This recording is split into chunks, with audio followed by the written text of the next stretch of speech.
So first of all, welcome everyone joining, and thanks for being here. Once again, we have Shaso here with us. He'll be joining us today to rewatch the last qualifier and just talk a bit more about the bases and highlight some key defensive points from the bases. And yeah, Shaso, you can just start by. I guess most people know you and know a lot about you, but you can just feel free to mention anything you wanna. Okay, so hi, my name is Shaso. I'm playing for Dark Unicorns and Tribe Gaming. Yeah, I'm doing a lot of base building. I do some base building on stream, but actually I haven't really been able to stream a lot recently, but I really want to get back to it. So I think I said that last time as well, but maybe this time. Yeah. So yeah, I play ESL Meisterschaft with my team, and we didn't manage to qualify for Worlds Qualifier, but we will definitely try next year again. So yeah, I have been at the Worlds Qualifier last year, and yeah, I'm basically playing with Tribe and names like Itzu, Evechek, and whatever for I think nearly 4 years now. So I was able to learn from the best, and yeah, now I try to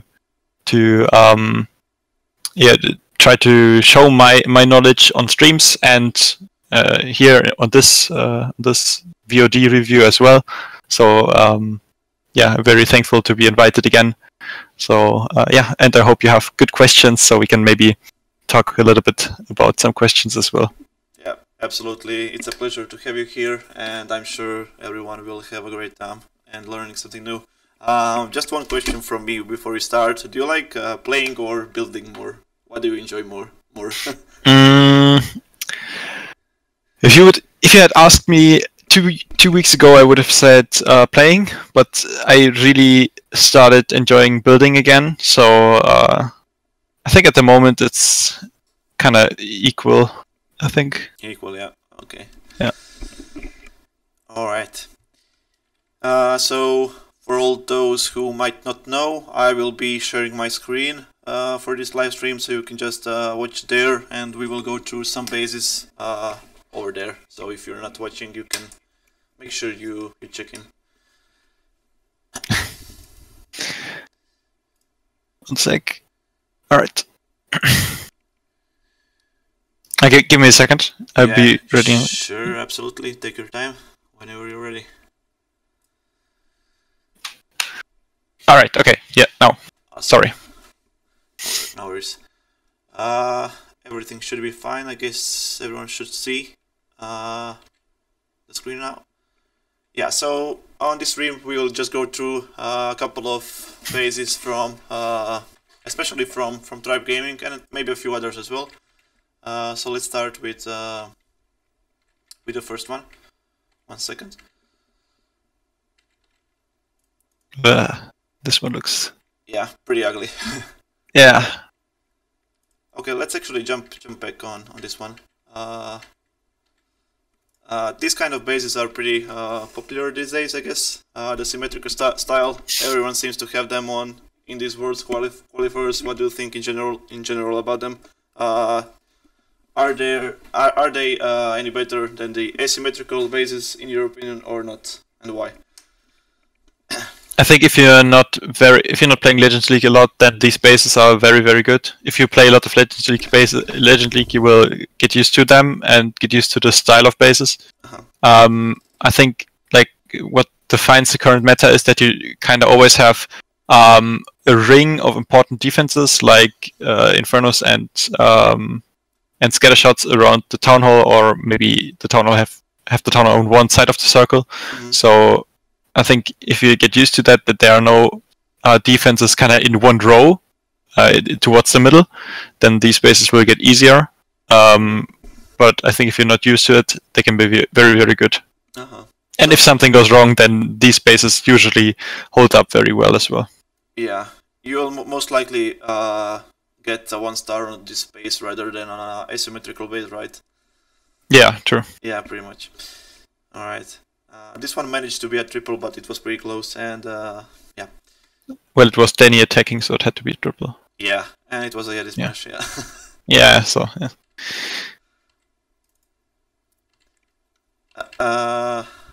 Let's jump onto this one. When you see the base first, do you see any obvious weaknesses, and what do you think about it overall? So the thing is, I think I attacked this one in a test war that you played against us. Yeah, possibly. And I really did this was. I hate to plan on it. I really didn't like it because it looks like it's actually too. It doesn't look that strong in my opinion, but the more you think about it, the more you realize how good this base actually is, and it's a lot with small pathing traps. Like just to get to the town hall. I mean, the town hall is nearly completely on the outside, but if you actually want to get there, the queen. Like if you actually want to get the queen there, it's actually not that easy. And you probably need the royal champ on the left side on 8 o'clock at the drill. And there's a little surprise, exactly this one. Yep. So, yeah, I don't know. I really like this one. What I see is you have... Did you build this, Niva? No, this wasn't mine. I don't remember who built this one, honestly. But, yeah, it wasn't me. Okay, could be RJ also. I don't know. Yeah, I mean, was this designed to be a bait for Zeplalo? Yeah, we pretty much tested this against Zeplaro very well. I'm not really sure how this one ended, but I think it failed in the end, right? Because you can sway the down hole, but it gets really too much in the end. And there's the tornado trap with a couple of red mines, which just destroys everything in the core. Yeah, I mean, what we see here is that the scatter shots are on one side, and the red mines and tornado trap are around scatter shot on the other side. Yeah. Like what did I say first? Like eagle on one side, scatter on the other side. Yeah. So the thing is, if you want to get in early, like you kind of have to get in from the left hand side. I don't know why he chose the right side. Well, okay, I know because there's a sweeper. So you want to go in from the left side to get the scatter shot early and use the warden there to protect both. If you expect that the red mines are around the second scatter shot. If you come in from the right side, you need an early warden because of the eagle. Like you always need an early warden in this tech, I think. And the first scatter shot, and then you don't have the warden ability at the red mines. And there's no lava hound covering the scatter shot, the second scatter shot kinda. Yep. So that's really, really nice. Yep. Even though it doesn't look like that. We see the king in front of the scatter shot as well that protects against hybrid, and it makes the pathing for Lalo a little bit more difficult. So nothing really goes to the scatter shot immediately. Yes. And then the tornado trap, yeah.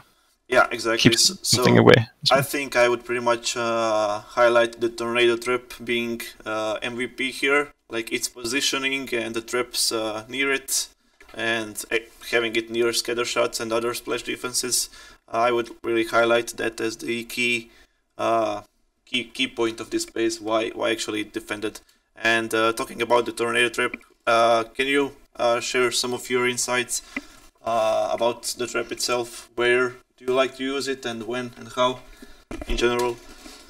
Okay, so basically you have to look at defenses and the whole thing. Like defense.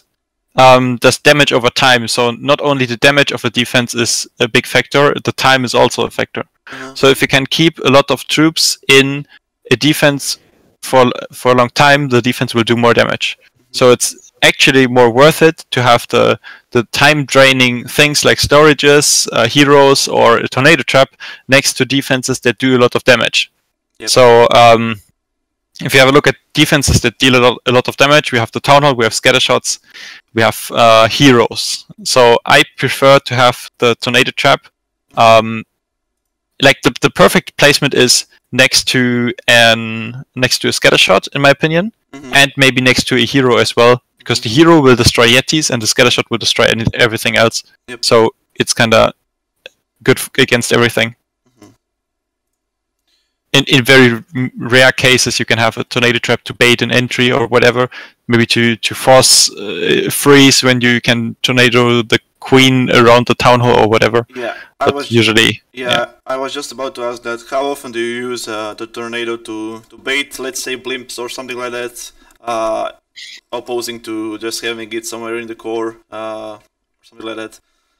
I very rarely bait blimps.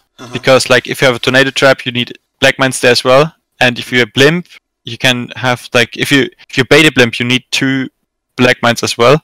So if you have those 2 black mines on the healers, that's probably more worth it than actually preventing the blimp from going in, because you can always somehow get the blimp in, so that's less risky. And for the tornado trap, I use it very rarely. I sometimes use it, but only when I see like that in tests everybody did the same entry, then I sometimes do. It's very much about testing. Yeah, so I would definitely say baiting blimps or any other thing with a tornado trap is really risky, because if the attacker simply doesn't fall for it, you just pretty much almost waste a trap, kind of.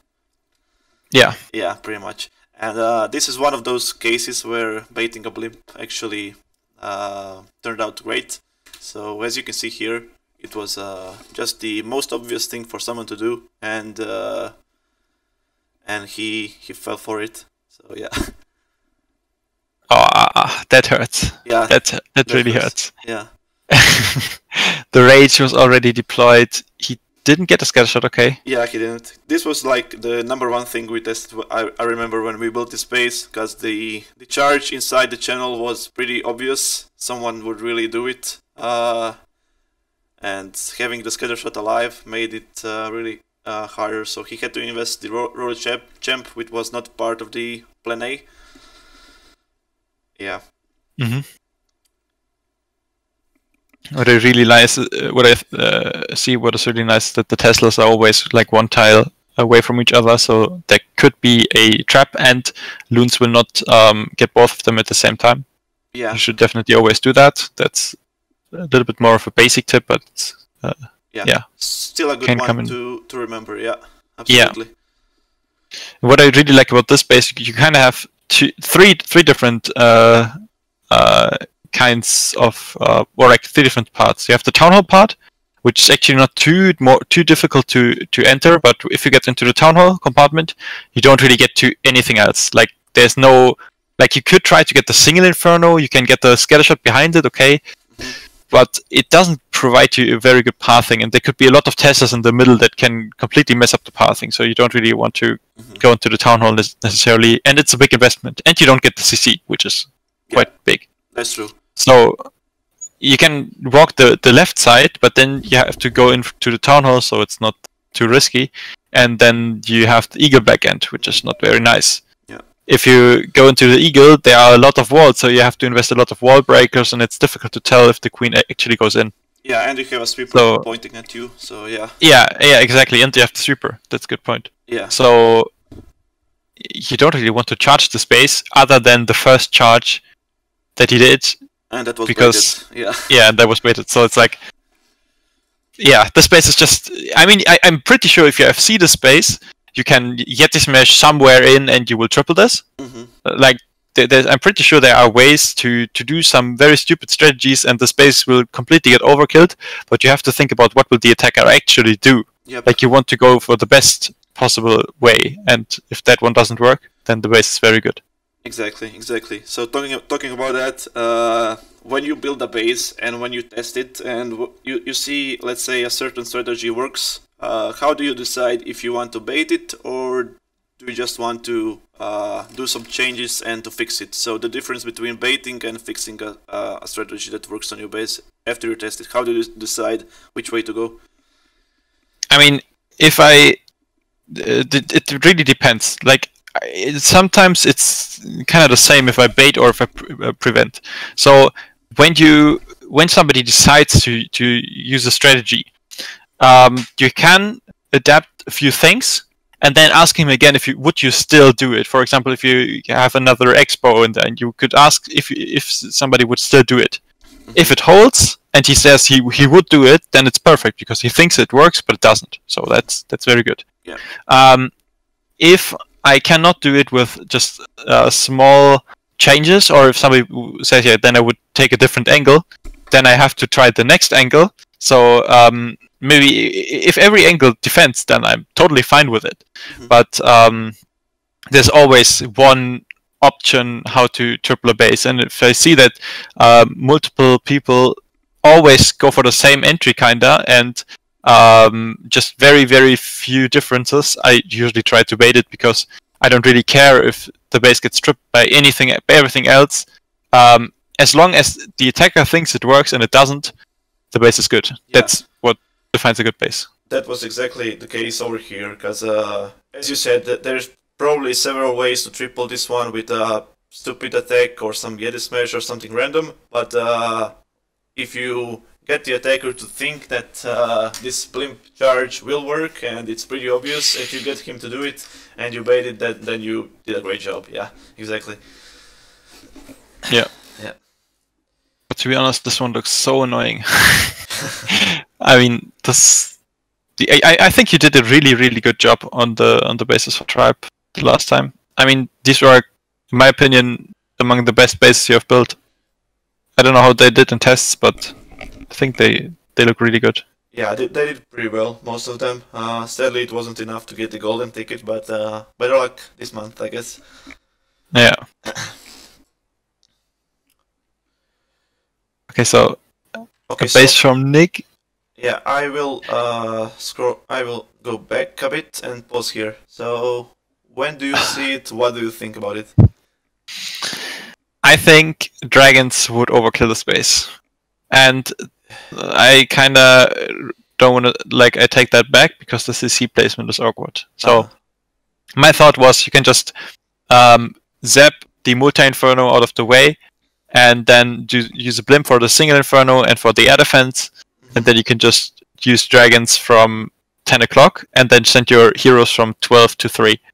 And that looks really good because you have a lot of ground bows. You get one air expo out of the way very early. That means there's no air expo anymore. Yeah, I don't really have we have one air defense at the back end, and 2 of them will fall very early with loons and the rage. So I'm not sure if that works. But the thing is, you would load the CC, and I think Teslas are around 12 o'clock, so that would be very annoying. So it's like the plan is 99% perfect, but like this one, I think they had the same plan actually, and they thought like, oh, this is annoying, we have to do something else. Yeah, they had a similar plan. Yeah, so I'm pretty sure they will just do the dragons into the town hall. Yeah. Dragons into the town hall look very good, but you don't really get the last 5% that make the attack good. There's just one annoying thing, and that's the CC. Yeah. So and the pathing at 12. Yep, exactly. So we actually, I remember we tested the 9 o'clock Zap Quake RC ability thing, and various combinations of Suis and dragons and Lalos and stuff like that. And this was one of them. And what makes it really hard, as you said, is the 12 o'clock part. It's really hard to funnel. There's a Tesla farm there, and the CC is in an awkward position. So yeah. But yeah. I think he didn't play his dragons very clean, to be honest. Could have done that better, but still has a lot of them, and that's what I meant. Like the base is not very good against dragons. Like you can get a lot of value. Ooh, the bats died out. I didn't see where. Yeah, he started bets at. I will go back a bit. He started bets at 7, but I think he missed a freeze or something. There's like 2 or 3 V-Stars backend and a scatter shot at 3 o'clock, and he was late on a freeze. Yeah. I think if he didn't bring bats but just more spells to power through with his dragons, it could have worked. Possibly, yes. Yeah. Yeah. But yeah, one important. But again. Yeah. Say. No, it's just the attack you think works, and it does work for like the plan is 99 or like 95% good, the last percents are missing. So again, you think it's working, but it doesn't. Good base. Yeah, so what would you highlight on this one as being the MVP for defending, I guess? I mean, it's hard to tell when you have like 90-something%. I really like the setup. Like you have kind of, you don't really have any defenses at 12 o'clock, but 12 o'clock is still so annoying. You didn't invest any walls and any major defenses, but just the CC there was actually quite good. Yeah. And that's just a decent base. Yeah. If you want to charge the town hall, you have that dead zone after that. So you could maybe try to zap the CC and sweep the town hall, and then maybe Lalo from 7 o'clock, but then the sweeper next to the queen is very annoying, and you have a back-end scatter shot, back-end eagle, which is not very nice. So you have like multi-inferno between 2 single infernos, which is always good. Yeah, it's just a very decent base. Yeah, so a key thing I would like to highlight here, especially for drag bets, it's really important to have your splash defenses distributed in a base well, so you really can't freeze 2 of them at the same time. So you can see here you can freeze a single wizard tower together with another splash defense with 1 freeze. So you can't freeze these 2 together. You can't freeze any of them together. So like going with bets on any kind of bases which have a well splash defense distribution is really hard, and it has to be pretty much perfectly executed to triple. Yeah, you're right. I missed that. Yeah. But actually, I think, like, I don't know why he chose bets for this. In my opinion, he would just go full drags. Yeah. Yeah. I don't know.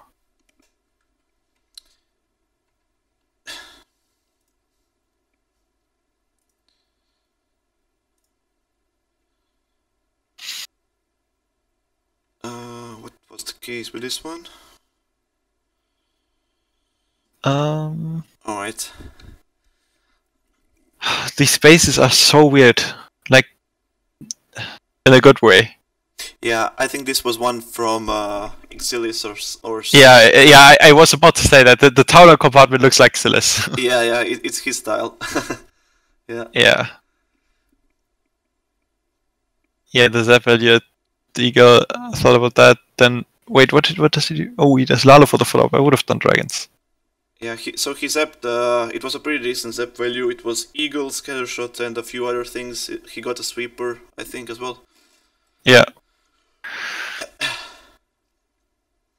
I think just having one poison for the CC is too little, but that's exactly what messes him up. If you have that zap value on one side, if you have like Scattershot next to Eagle, you should always have a CC where 1 poison might not be enough. Yeah.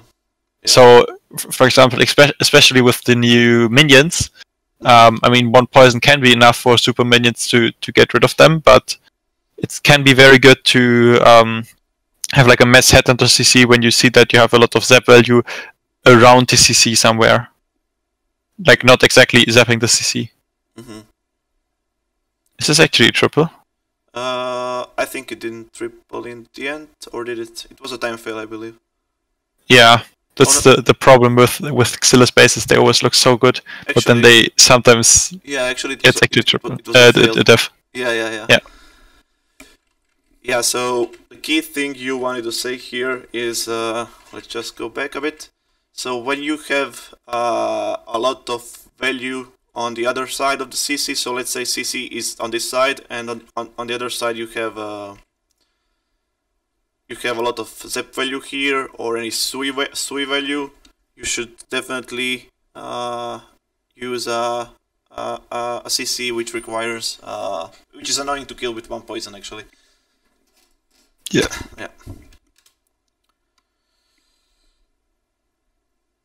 Alright, so this was the first war, and I think that's it for day 1. That was actually very, very impressive defense stats against Nova. Yeah, like, I think it was zero triples. Zero conceding triples. 0 triples is actually insane. Yeah, 0 triples. Okay, so let's go on this space. I I have a lot to say about this one. But I will just leave you first to give your thoughts. Okay, you have a lot to say about this one, so this must be good. Yeah. Wait, I have seen this one. I have attacked this one already. Oh, you did? I did somewhere, probably in FC. Maxi, yeah, Maxi had this base. Okay, so yeah, I've seen it somewhere. Mm-hmm. I remember a very similar base that you used in I think in the first qualifier. Okay. It was you used it on Itsu, where the Eagle was on the right side, Town Hall was on 6 o'clock, and then it was the same Town Hall compartment basically, the same Eagle compartment. And it was I messaged Itsu and I told him that was one of the best bases I had seen so far. Okay, so we see around the CC, we don't have a sweeper around the CC, which is very good. In my opinion, you should never be able to zap a sweeper with an Expo or whatever around the CC. I really like the Wizard Tower on the other side of the CC, like comparable or comparing to the Expo, because you don't just zap for value in case of defense value, you always zap for pathing as well. Yep. So in this case, you cannot zap the Expo and the Wizard Tower at the same time. It would work with the Royal Champ as well, where the Royal Champ is, there could be another defense, because then you could not have the Quake on the left Expo and on the right Expo, I think, if that was another one. But no matter, doesn't matter. It's very good against zaps. And these two Infernos at 1 o'clock are very good against any hybrid or whatever. The Dead Zone just completely guides everything around the Infernos, which is very good, especially with the heroes in there. Yeah, so talking about dead zones, can you try to explain to the viewers what's the point of having a dead zone in a base, when to use it and when not to use it? Okay, so dead zones have they can benefit very very well, because you okay, so let's just first say what is a dead zone. It's basically a space. It can be like a tiny one like this one. It can be 2 tiles or 3 tiles. If it's 3 tiles, you will have to fill it with like ball pieces. But yeah, you can continue. Sorry. Yeah, exactly. Oh, good. So what this does is, when there's no building inside, there's no troop going to that building. So the building right behind the dead zone, in this case the Infernos, are very well protected, because nothing will go through the middle, everything will go around kinda, and take like you have to get rid of 5 buildings or whatever to actually reach the Inferno, and you are in range of the Inferno for a long time. So that's what I said earlier, like a defense doesn't do damage, it does damage over time. So if you can have the troops for a longer time in the range of the Inferno, it does more damage. And especially like multi-Infernos who do like damage to 5 targets, or is it 4? I think it's 5. That can be very, very good. So that's what Dead Zone does. On the other hand, it can be very risky, because, as I said, there's no troop going to the Dead Zone. So if you funnel away one side, you have a very good funnel and very nice pathing, because nothing will split. Everything will stay together. This could be very risky on this base, for example, that you maybe come in from the 1 or 2 o'clock side with something and you funneled away the other Inferno compartment, for example, with that Royal Champ Zap trick or whatever. Yep. So that's something risky. But now I'm very curious what you have to say about the space. Yeah, so when we first built this one, we just asked for feedback of several players, and like most of them wanted to do a charge around 6 o'clock and connect it to the town hall like 7 o'clock. And what makes it kind of let's say look easy and obvious is like this Xbox here. It's placed so you can reach it from the outside, right? From any angle. So you can basically charge, let's say, from 6 and go towards 7 and get the Expo. You won't have to leave it and it will shoot you. You can just get it, or go from here and from 5 enter inside and go to the town hall. And that was like the most obvious thing for so many people to do when we tested the base, when we warred with it in a couple of scrims and so on, and we just decided to bait it. So the number one thing was queen actually gets so many value here, but the charge is just really long, and we managed to tweak the traps so the hybrid backhand never works, and the hybrid backhand was the #1 thing many people wanted to try. No one really decided to go for a Lalo because of this sweeper here, and many wanted to start Lalo from 9. I think he wanted his queen to go in the other direction, no? Oh yeah, he did actually. My bad about that. But no, yeah. no. I'm not sure what his plan was. I'm not sure if he actually wanted to go to the eagle on this one. I think he actually wanted to do what you said. No? Wait, it's hard to tell what he actually planned. No, he used that wall break very early, so he wanted his queen to go to the right. I think it's very difficult to tell where the queen goes, because when she steps to that expo that you mentioned, the queen is very close to the wall, so she could actually go around to the storage, or she goes... Inside. Yeah. Pretty much. So we tested actually both variations, so queen going to the right, to the left. So either way, if she goes to the left, the charge just takes way too long, because until she gets the town hall and pulls the CC, it's like almost close to a minute left, and that's just not enough time for most of the attacks to finish the base. And if she goes to the right, the pathing and everything is just way too, I guess, wide, and too much traps and DPS for it to go through. I mean, you have to say that the execution on this attack is not perfect, like by far not perfect. Yeah.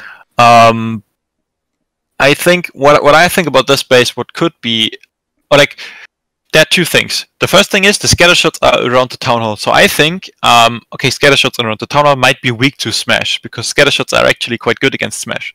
But then I see 3 backend heroes and 1 multi-inferno and another single inferno, and the eagle is kind of not on the path you actually want to go. Like this, if you have Yeti Smash, you want to go straight forward, you want to go in one line through the base. But if you want to get the eagle, you have to go to the right as well. Yep. When you go to the town hall, for example. So even though the eagle is very far on the outside, it's not really like, I don't know, you have to get it with a Royal Champ or something, and that takes time, so the eagle has some value there. Yep. It's not in a clear pathing for a Yeti Smash or something like that, definitely. Yeah, and you have to wait until the queen is dead to get the eagle. And the eagle does more damage the longer it stands, because it has an infinite range, so the only actual thing that decides whether it does a lot of damage or no damage at all is the time it stands. Yeah. So this is really nice. The eagle would stand for a long time on a Smash. Yeah. This was one of Red John's bases, so props to him for this one. To be honest, I thought about that. The backend, the 2 Infernos there at the backend, I think like RJ always has Infernos at the backend. Yeah, he likes to do that, yeah. The previous one you wanted to hit with dragons was also his. Oh, was it? Yeah, okay, the 3 in a line. Yep, okay. That was his one. It reminded me of a base from Nick. Do you remember that base that he built, which was absolutely insane? Like, yeah, the famous one. Yeah, I know. Yeah, the famous one.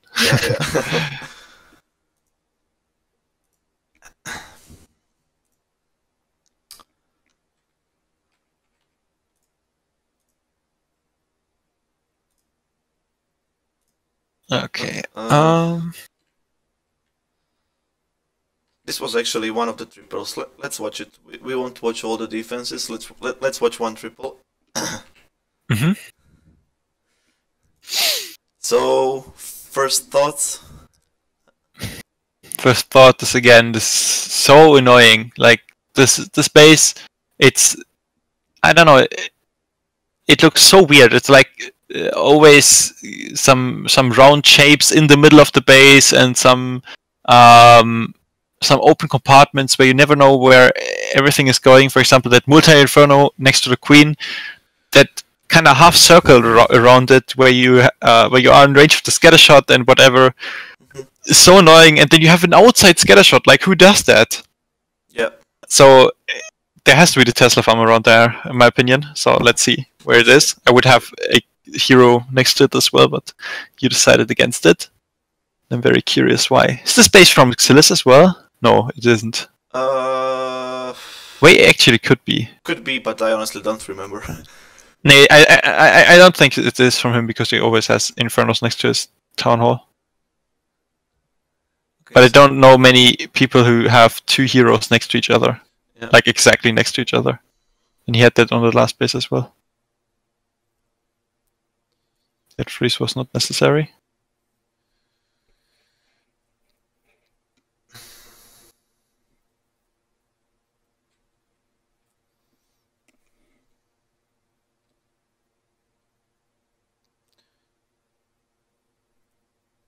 So there's one thing I noticed that is different from the last qualifier. Mm-hmm. So in the last qualifier, bases were a lot bigger.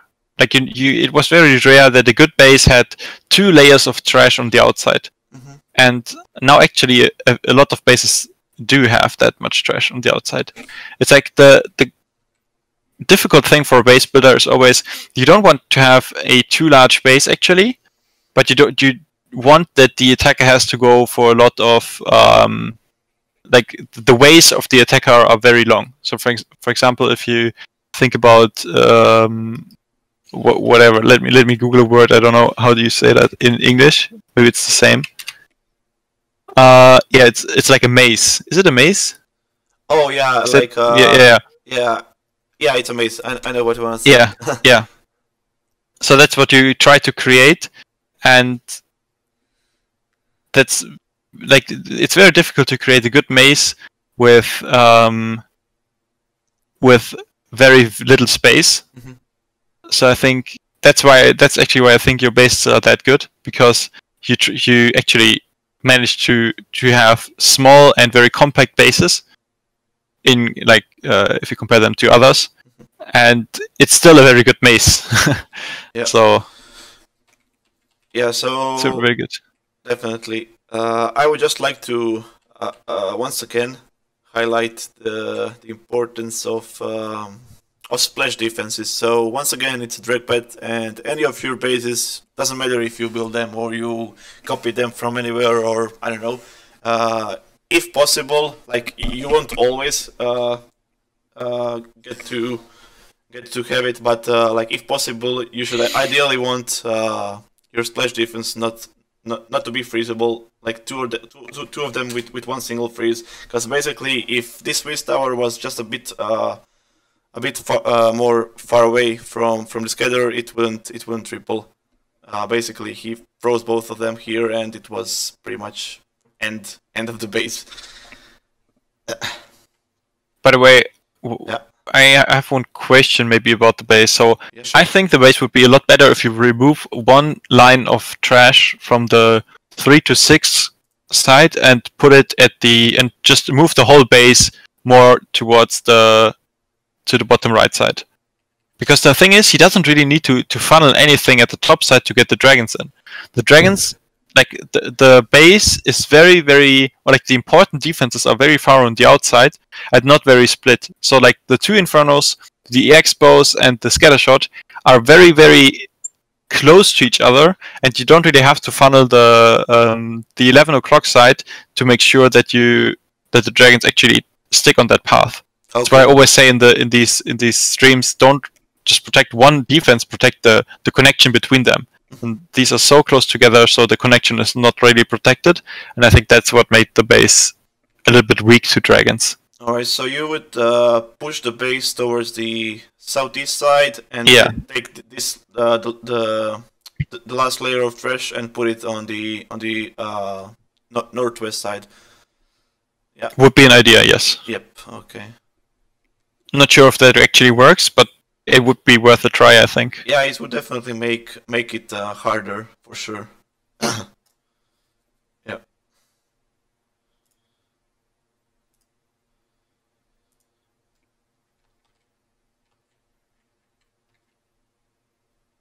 All right, let's go through one more base. So, what would you say about this one? Interesting.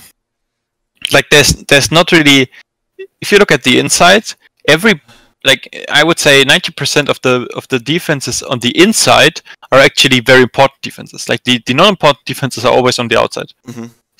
You actually have nearly a full circle of defenses around the center of the base. Like you have the only defense you have in the center of the base, besides Expos, Infernos, Scatter, or Eagle, or Sweepers, are one Wizard Tower, one Cannon, one Bomb Tower, and the other defenses are actually on the outside. Yeah, pretty much. So that's very interesting. Yeah. If you had to guess the builder, who would you choose? Who built this one? Oh, that's a difficult question. Just give it a random guess. I mean, if I look at the 10 o'clock, like the 8 o'clock Inferno, I would say you. If I look at... It wasn't me, it wasn't me. Yeah. Yeah, but why would you choose me for the 8 o'clock Inferno? Because you always have like these weird walls around the Inferno that make it very difficult to get to the Inferno. Yeah, was it hardtech? I have no idea. Yeah, it was hardtech. It was hardtech. Hardtech, okay. That's when I have no idea it's hardtech. And then when I see hardtech spaces, I always think, and that's exactly. Wait, one sec. Okay, that's exactly what I thought in the beginning. You can't smash this, maybe. So this was another thing where I thought it could be hardtech. Yeah, the base is pretty open. Is that why you think? Yeah. And it's like only important defenses in the middle. So if you get your smash in there, you get from one important defense to another very quickly. Yep. But instead, they decided to go for a Queen Charge hybrid. That's, in my opinion, the worst choice for this base. I mean, you can get rid of the Town Hall with a Goblin Blimp. That's something you actually have to. I feel like you have to use that. You can maybe zap away the CC, maybe get into that multi-Inferno next to the Royal Champion. If you do it, if you do that well, I think you can get the Royal Champion, the Queen as well, maybe even the Scatter Shot. And if you get the Sui in there, the space is wrecked with Lalo because you can start into the Eagle. I think the hybrid is a very poor choice, but I think this will triple, no? Triple? It won't actually. Okay. It will get close, but it won't. The multi will stay up. I mean, you did a very good job when you see that you have so many open walls and he still decides to go for a charge. Something like you have nearly every ball is open and he still had 2 wall breaks. Yeah. That means it's actually a very good base. Yeah, the first wall break was a Sui wall break though. He just threw it in there and it died and opened the walls, like up here. Yeah. Alright, so that would be the bases we will go through for today, but I would just like to finish up on a few final thoughts about the new update and how do you think it will impact base building. Okay, so I didn't really play a lot from the update yet. I played around maybe 1.5 or 2 hours of FCing, and I think the obviously a lot of strategies got much stronger. So the only defense buffs we have are Teslas, Archer Towers, and the CC. Yeah. So the CC, because we have the new super troops, you can have super minions in the CC. Super minions are a little bit like the headhunters. If you're not careful, you can lose your queen very early. You can lose even through the abilities. So you have to be very careful. But one poison actually gets rid of the super minions. So it's not like... I think it's more skill-based now with the CC and the super minions in there. So these are the defense buffs. The offense buffs are obviously the 20 more troop space and the new levels, which are not doing very much, and the new super troops. I think the super Valks are actually not that strong as I thought they were, but I haven't really tried out a lot. So maybe there's a new strategy that I didn't find. I tried to clone them as well already, but you can only clone one super Valk, so that's not worth it if you wanted to try that. Yeah. It doesn't work. I think overall, it didn't really do much. Zap Lalo or every strategy where you zap the CC got a lot stronger in my opinion. especially Zeblalo way, because you just have like you nearly have one ice golem and another wall breaker for free for your Zeblalo. So that's basically a big buff. In my opinion, nothing really like the meta shifted a little bit. Zeblalo is even stronger. Quintus Hybrid is even stronger now. Dragons are even stronger now. E-Drags are stronger. I think just Smash is maybe a little bit weaker, but yeah. Pretty much most strategies got stronger just by having the extra additional 20 space in games. Yeah. So what do you think? Did offense or defense get more out of this update? I would say it's not a lot, but I think offense got something from this. Even though you have a little bit more risk if you don't zap the CC, because these super minions, especially in the early days where you're not used to them, they can really hurt. Don't underestimate super minions. If you come up against super minions, don't hesitate to invest a freeze and use that early, because if you're just a tiny bit late, I think it's pretty much they already fire, and then you know your queen is gone, no matter if you use the ability or not, because the missiles, the projectiles take so long to actually hit your queen. So you can lose a lot. You can lose your queen very quickly if you're not aware. If you are, though, then if you have a good poison, then you don't even need a freeze. So it's up to the attacker. Yeah. Chris asked the pretty much same question I did. So you think this update will make it a lot harder for base builders? Or? I don't think it makes it a lot harder. It just makes it a bit harder, and you have to focus more on Zeblalo. Yeah, and that's exactly what Ged mentions in the next comment. He says, like in the war today in EWU, it was Queen Walkers versus MCS. And they got perfect 4, and the Lalo really looks that much stronger with the extra 20 troops. If you can, I mean, you kind of have a very much stronger Sui now, because you can just keep your same army nearly, and you just have one more Ice Golem, one more Wall Breaker. So that's very good. Exactly. All right. So if anyone else has any other questions, feel free to mention them. I see that Get said. By the way, I think we played a match yesterday. Get was a very nice match. GG again. He said he maybe tried to focus on baiting Suis. I think it's very difficult to bait a Sui, but you could try that. I don't really bait Suis because I just mess up the Lalo with Red Mines and Red Mines and Tornado Trap. So, but you could try that. I haven't though. Did you try? Neva, do you bait Suis? Not really. With honestly. Traps? I pretty much agree with you. I don't think you can bait it, especially if someone brings a pretty strong funnel or Ice Golem or something. I think he will pretty much always get what he wants, unless he just does a pretty huge mistake offensively. So I would definitely say it's more depending on someone's mistake than the base itself, in my opinion at least. It's very hard to bet it. Yeah. I remember one base from Vatang where they actually baited a Sui with a Tornado Trap.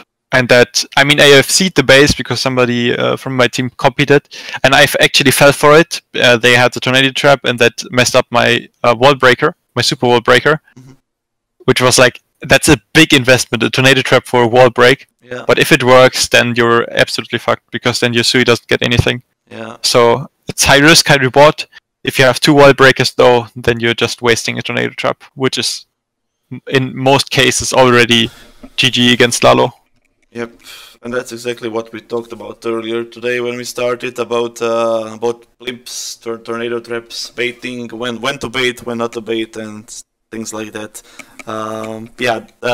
This stream will be recorded, so if anyone wants to go back through it again, you will be able to in a couple days.